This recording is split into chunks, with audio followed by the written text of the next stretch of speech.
പെണ്ണിൻ്റെ രൂപമിൽ ആണ് വേഷം കെട്ടലും, അതുപോലെ പെണ്ണാണിൻ്റെ വേഷം ധരിക്കലും പാടില്ല എന്നത് വ്യക്തമാണ് ഹദീസിലും.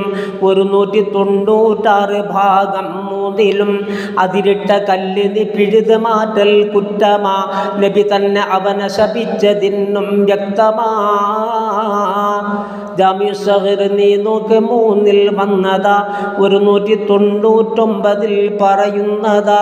ബാബൊന്നുമില്ലാതുള്ള പാറക്കുള്ളിലായി ആരോ ഒരാൾ തെറ്റൊന്ന് ചെയ്താൽ ഗൂഢമായി അത് ഒന്നിലധികം വന്നു എന്നാൽ പിന്നെ പരസ്യപ്പെടും എന്ന ഹദീസിൽ തന്നെ.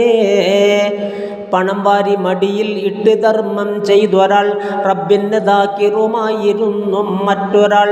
എന്നാൽ ഈ ദാക്കിറിനാണ് ശ്രേഷ്ഠതയെന്ന് തിരുമുസ്തഫ നബി വ്യക്തമായി പറയുന്നു.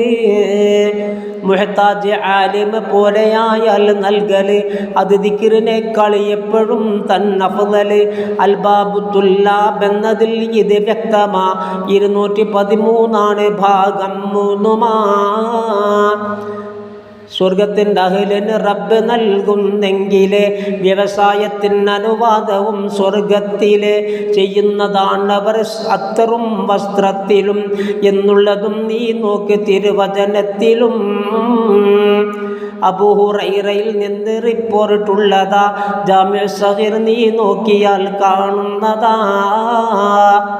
മൗത്തിൻ്റെ ശേഷം സംഭവം എന്നെന്ന് അറിയുന്ന പക്ഷം നിങ്ങളും പിന്നന്ന് കഴിക്കുന്നതല്ല ഭക്ഷണം വിശപ്പിന്, കുടിക്കുന്നതല്ല വെള്ളവും വമഇന്ന്, കടക്കുന്നതല്ലൊരു ഭവനമിൽ തണലിന്, ചുറ്റിത്തിരിഞ്ഞും വഴികളിൽ നടക്കുന്ന്, നെഞ്ചത്തടിച്ചും കൊണ്ട് കരയും എന്ന് തിരുമുസ്തഫ നബി വ്യക്തമായി പറയുന്നു.